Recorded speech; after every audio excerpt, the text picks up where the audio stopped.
Padre, del Hijo y del Espíritu Santo. Amén. Queridos hermanos, continuamos nuestra meditación, reflexión sobre la Virgen de Fátima, apoyándose en este libro llamado Virgen de Fátima, C. Bartas, la persecución de la secta y del gobierno contra Fátima. Había un pequeño funcionario allá local, Arturo de Santos. Finalmente, después de tanta persecución, de secuestro de los niños, persecución y tortura psicológica de los niños y prohibición de la peregrinación, finalmente en el año 1921 dejó la administración. Tuvo un sucesor digno de él, el farmacéutico de Villanova, que en otros tiempos le había introducido en la logia de Leria, don Antonio Joaquín. El día 11 de junio, escribió al alcalde de Fátima ordenándole prohibiese la manifestación religioso-jesuítica. Siempre atacan los jesuitas. Bueno, es verdad que en esa época los jesuitas trabajaban mucho para el reino social de Cristo y no para el comunismo de muchos de ellos actualmente, ¿no? Dice teología de la liberación.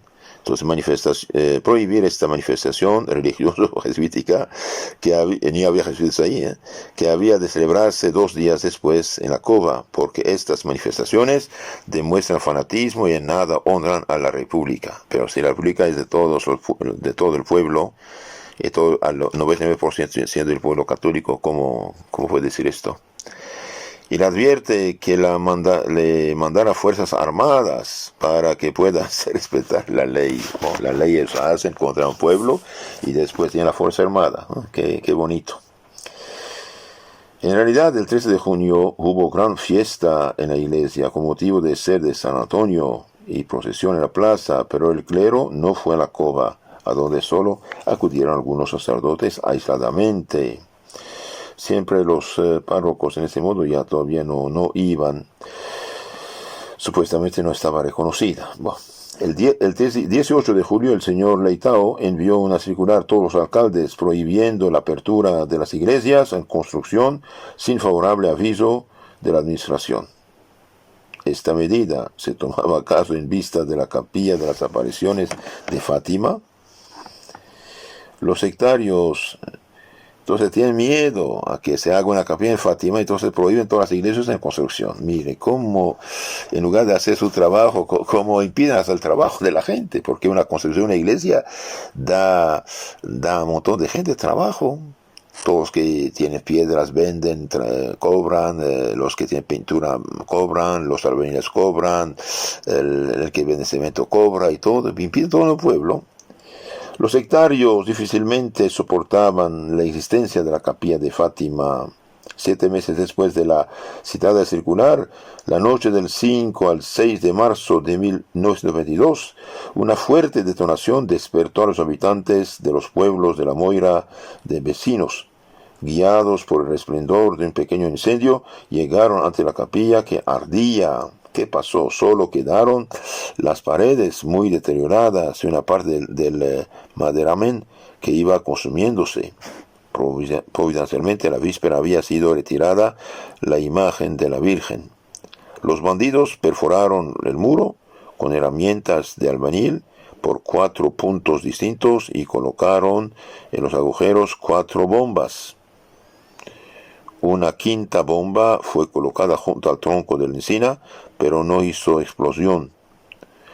La noticia de este sacrílego atentado se extendió rápidamente por todo Portugal y provocó un vivo sentimiento de indignación, justificado y legítimo.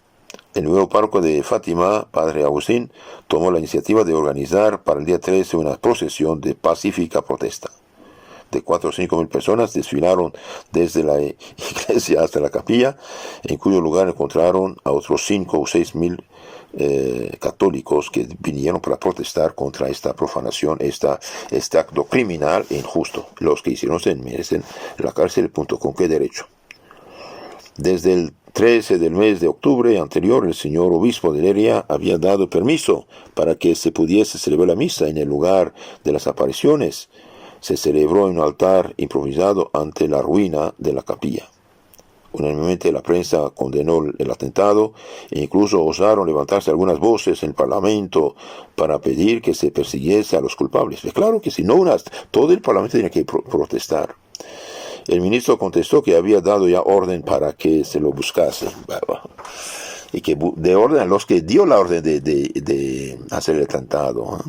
El canónigo señor Galamba ha publicado los documentos relativos a esta pretendida información y a las todavía más pretendidas pesquisas, documentos que demuestran hasta la evidencia que todo ello fue un simulacro para calmar la opinión indignada y el gobierno en manos de unos masones no hizo nada. Entonces así vemos que protege a su gente. El asunto se dilató por mucho tiempo y la cólera popular se fue extinguiéndose poco a poco. Sin embargo, el mismo autor señala casi nominalmente las personas que colocaron las bombas.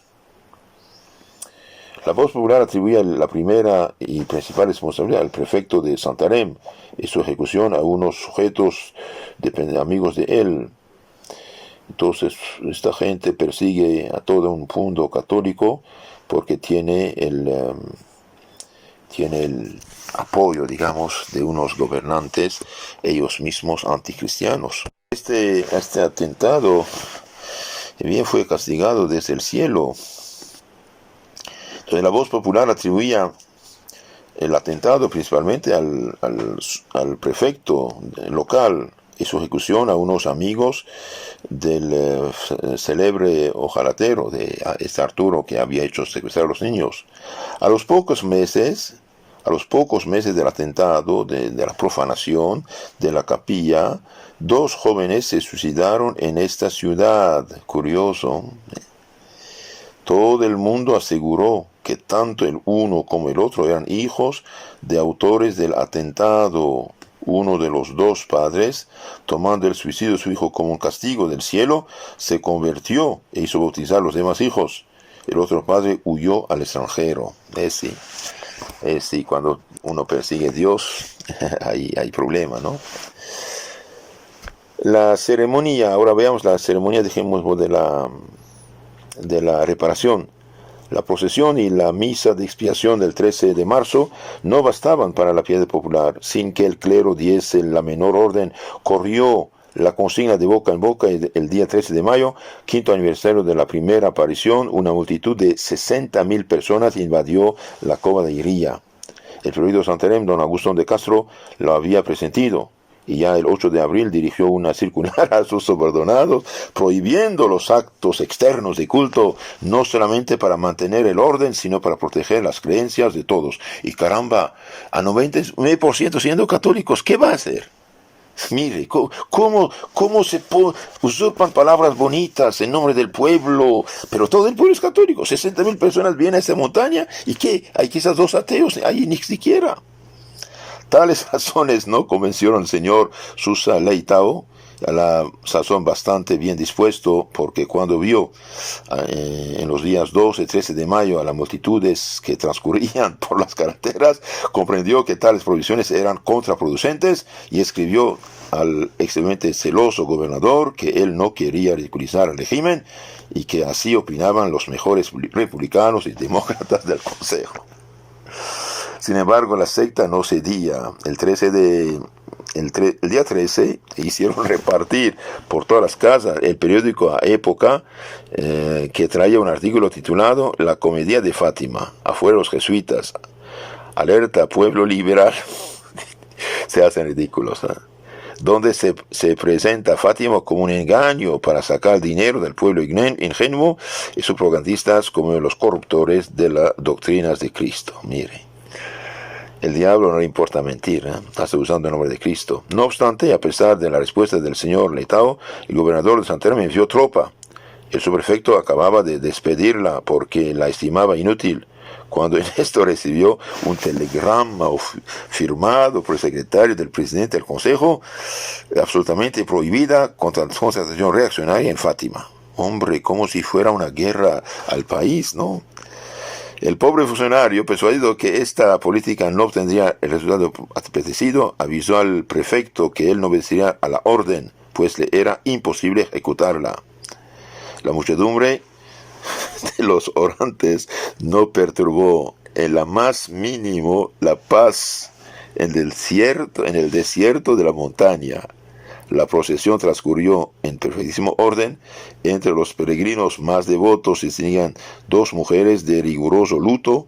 Eran las dos madres de los videntes, Olimpia, madre de los dos pequeños ya en el cielo, de Lucía y Francisco, y Rosa María, cuya hija Lucía había partido 6 meses antes para un pensionado del norte.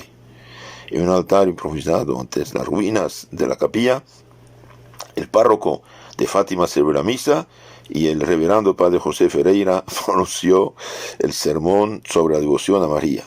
La fuente que manaba desde hace 6 meses facilitó el acompañamiento de la multitud y la vista de las ruinas del pequeño oratorio excitó la generosidad para reconstruirlo. Muy pronto fue de nuevo levantado ese templecito por aquel mismo pueblo que antes lo había erigido, con igual pobreza y humildad, lo cual no ha impedido que se convirtiese en el centro de uno de los santuarios marianos más frecuentados del universo.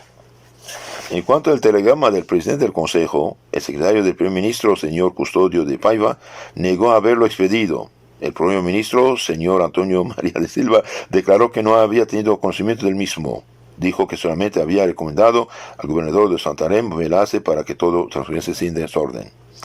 Se han formulado diversas hipótesis para explicar este embrollo, pero el historiador no tiene ninguna base para inclinarse más a una que a otra parte. Odio, duplicidad, hipocresía, falsedad y empleo de lo falso es aquí lo que caracteriza la política contra Fátima. Disgustado por todo esto, el señor Sousa Leitão dimitió su cargo. 4 días después, del 13, transfería los poderes a Antonio de Sapavión. El nuevo administrador no toleró mejor que los predecesores los acontecimientos de Fátima. Lo que particularmente excitó su celo democrático fue observar que los peregrinos bebían de la fuente que acaba de brotar. Su interés por la higiene le hizo ver en ella un grave peligro para la salud pública. Y caramba, una fuente milagrosa que sale de la montaña, que es potable, ¿cuál es tu problema? Haga un análisis rápido si quieres. No hay, pobre gente, no hay pretexto que no lo tomen. Había en la comarca numerosos pueblos y haciendas cuyos vecinos no tienen más agua que la de las cisternas y tal vez de las charcas, muchas veces infectadas por las filtraciones de los estercoleros y expuestos siempre al polvo y a las otras impurezas. Y este pequeño funcionario no cuidaba a esta gente que vivía en las charcas, pero de una fuente que salió milagrosamente de la montaña ya es higiene, cuidado. Nada importaba todo eso al señor Pavión. Lo que sí le preocupaba era el agua del pozo que había mandado abrir el señor obispo. Naturalmente, durante los primeros días el agua había salido turbia. Aquello era un escándalo, un grave peligro. A consecuencia de una queja provocada tal vez por él mismo, de un médico subdelegado de sanidad, intimó al alcalde de Fátima la orden de hacer cegar inmediatamente la charca de Manuel Carreira del pueblo de la Moita. Ha hecho abrir en la cuadrilla. Dios mío.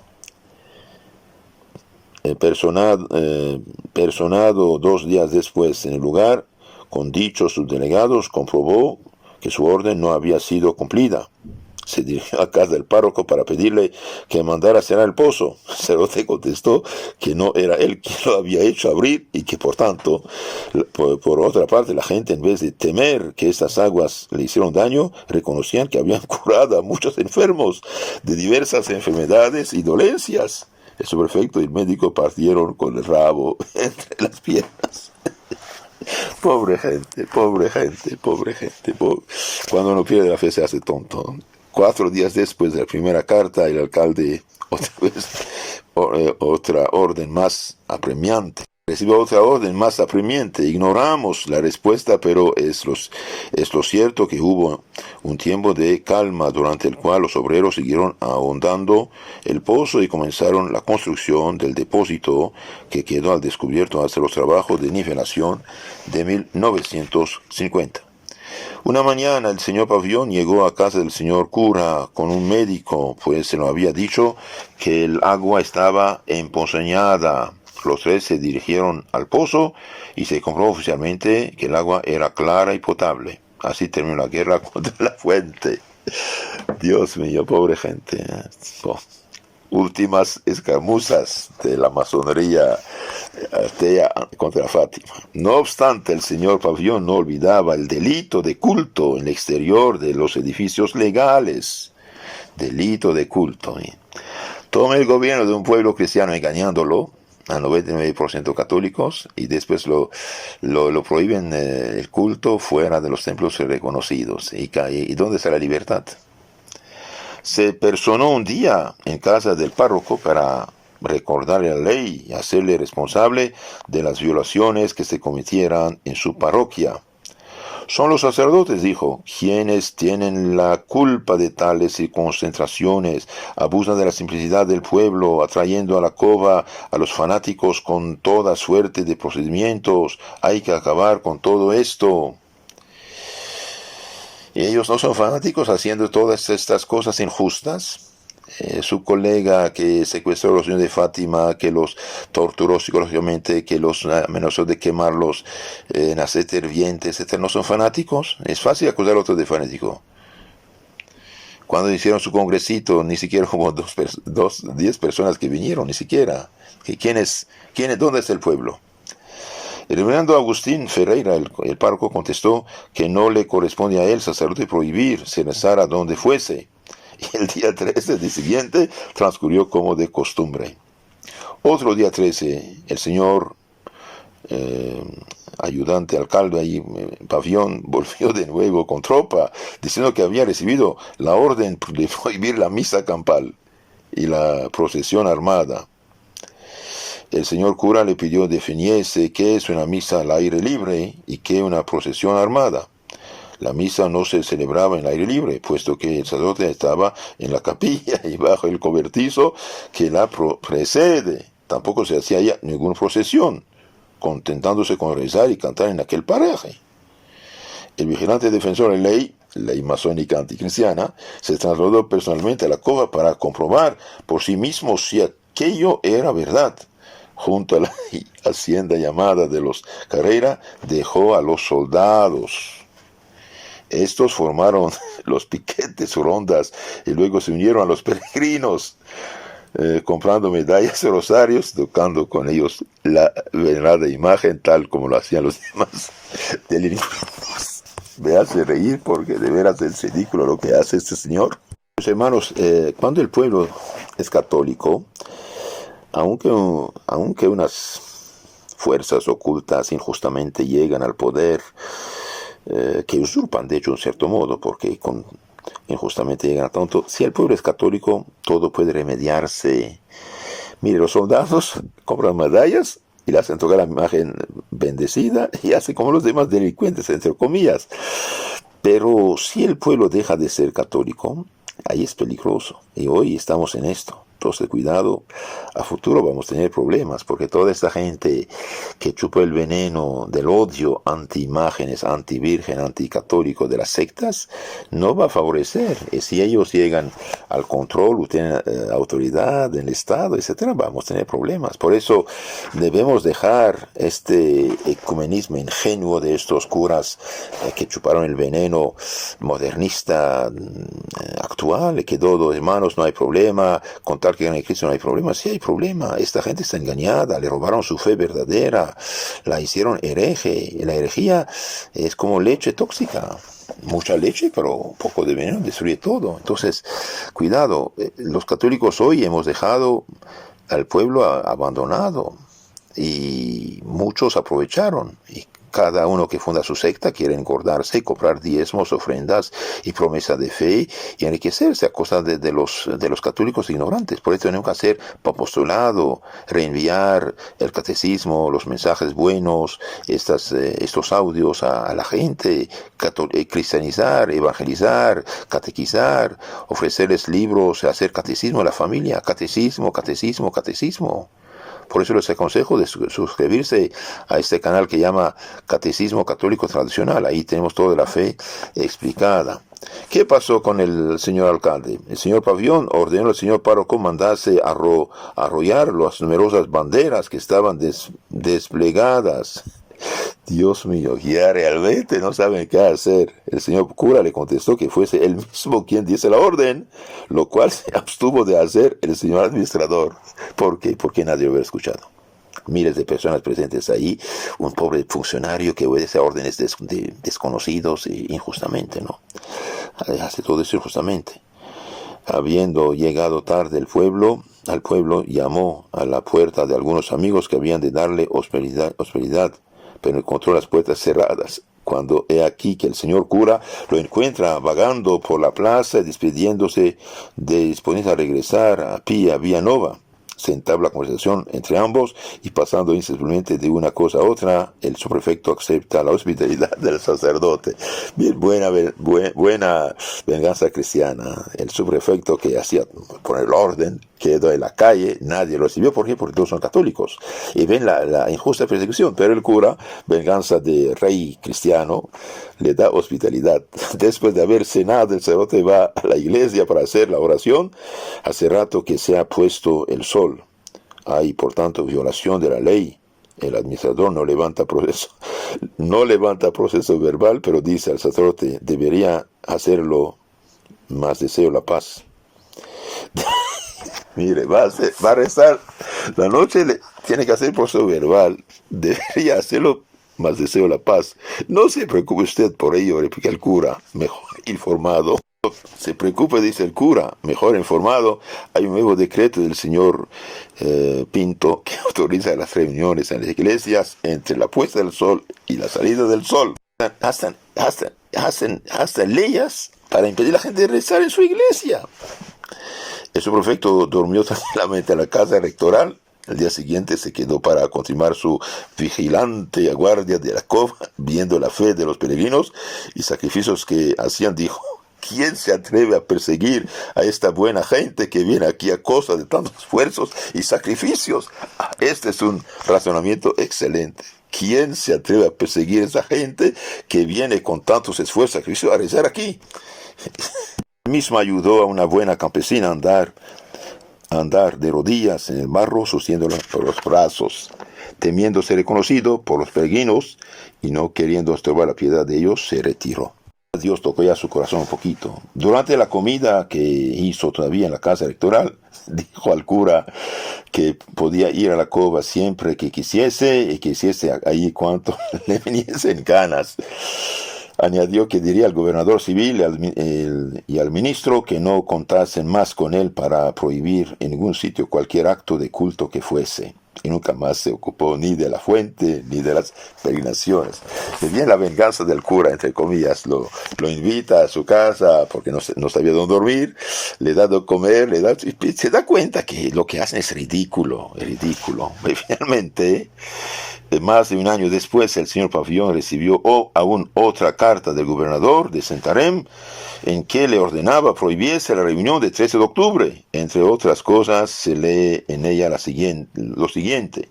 He sido asimismo informado que en Fátima y fuera de la iglesia se ha construido un altar y un púlpito para las prácticas del culto. Procure usted evitar que sean utilizados para actos de culto público que representarán un escarnio para la obediencia de la ley. Pobre ley, como la ridiculizan, ¿no? El señor Pavillón permaneció intranquilo y todo sucedió como en los otros días 13 del mes. El año siguiente, 1924, su colega al frente del Consejo de Torres Novas, señor Vasconcelos, tomó la resolución de prohibir el acceso a la cova bajo la amenaza legales.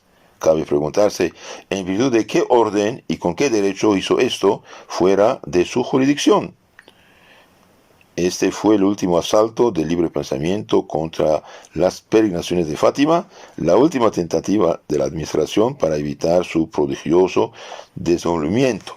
Después de todo lo expuesto, solo nos queda suscribir las conclusiones del señor obispo de Lería, el que dio reconocimiento a Fátima. No faltó a las apariciones el argumento de la persecución, que es la señal distintiva de las obras de Dios. Y muy interesante esto. No faltó a las apariciones el argumento de la persecución, que es la señal distintiva de las obras de Dios. Entonces, las obras de Dios son perseguidas. Las obras de Dios son perseguidas. Es un hecho universalmente conocido que las autoridades hicieron los mayores esfuerzos para estorbar las peregrinaciones. La creencia en las apariciones ha triunfado de todos los actos de violencia, los cuales, en fin de cuentas, han servido para aumentar el fervor religioso y para dar a conocer mejor las gracias y beneficios que derrama Nuestra Señora sobre cuantos piadosamente la invocan. Entonces aquí vemos que la Virgen triunfó de la masonería, triunfó del disque libre pensamiento, ateísmo anticristiano, de odio, y finalmente hasta unos de ellos se convirtieron gracias a Dios. No faltó a las apariciones el argumento de la persecución, que es la señal distintiva de las obras de Dios. Queridos hermanos, ¿cómo saber que algo viene de Dios? Algo viene de Dios cuando está perseguido y sigue y sobrevive a pesar de la persecución. Entonces, muy importante esto lo vemos en toda la historia de la Iglesia. Si las sectas actuales fueran perseguidas como fue perseguida la Iglesia Católica durante 300 años, ninguna existiría actualmente. Incluyendo si el Islam hubiera sido perseguido, no existiría. Siempre triunfó con las armas y se impuso con las armas y con la fuerza de los gobiernos y los ejércitos.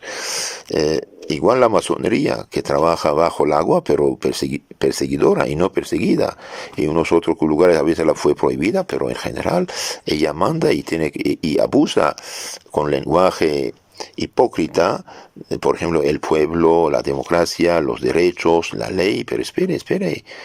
Ustedes no representan el pueblo, ni siquiera son el 1% del pueblo, y dirigen todo el pueblo. No es normal todo esto, ¿no? Entonces, no faltó a las apariciones el argumento de la persecución, que es la señal distintiva de las obras de Dios. Y bien, hoy, por ejemplo, todavía, después del triunfo del modernismo en la Iglesia, los católicos, obispos, cardenales, sacerdotes, fieles, todo lo que es en favor del catolicismo tradicional de 20 siglos, verdadero catolicismo, y bien, son perseguidos, rechazados, menospreciados. Y esto no es correcto. Por ejemplo, hoy imponen la comunión en la mano. Y bien, el derecho de la Iglesia no les da ningún derecho de imponer la comunión en la mano y de obligar a la gente a comulgar en la mano. Los que obligan a la gente a comulgar en la mano, abusan de su poder, no tienen ningún derecho, y desobedecerles es obedecer a la Iglesia. La ley actual de la Iglesia, permite la comunión en la boca y de rodilla. Si un sacerdote se niega a dar la comunión en la boca y de rodilla, abusa de su poder. El fiel tiene todo el derecho del mundo levantarse e ir sin comulgar, para que sepa el sacerdote que él es el perseguidor y él practica lo que dicen, lo que no es correcto. No es correcto. Entonces no tengamos miedo. Nuestro Señor tiene la última palabra y la Iglesia saldrá de esta crisis también. Si hay gente que está fastidiada por esta crisis, por estos escándalos en la Iglesia, por estas persecuciones de los mismos clérigos, obispos y conferencias episcopales, que no abandonen la Iglesia Católica. Esta administración va a pasar, otra va a venir, y después del Papa Alejandro VI Borja, que causó escándalos, vive el Papa San Pío V, y vive el Concilio de Trento, y ya, ¿qué hacemos? Pero no abandonar la Iglesia Católica, porque hay actualmente crisis en la Iglesia. Noten esta frase ponga en su cuarto grande, No faltó a las apariciones de Fátima el argumento de la persecución, que es la señal distintiva de las obras de Dios. Y de hecho San Pablo dijo, todos los que viven piadosamente serán perseguidos. Segunda Timoteo 3:12. Todos los que quieren vivir piadosamente en Cristo Jesús sufrirán persecuciones. Si el mundo los odia, sepan que a mí me ha odiado antes que a ustedes. San Juan 15:18, etc. Entonces, queridos hermanos, no tengamos miedo, no tengamos miedo. Dios tiene la última palabra, e incluso la persecución sirve también para hacer publicidad a la verdad. Entonces, seguimos adelante con la ayuda de Dios.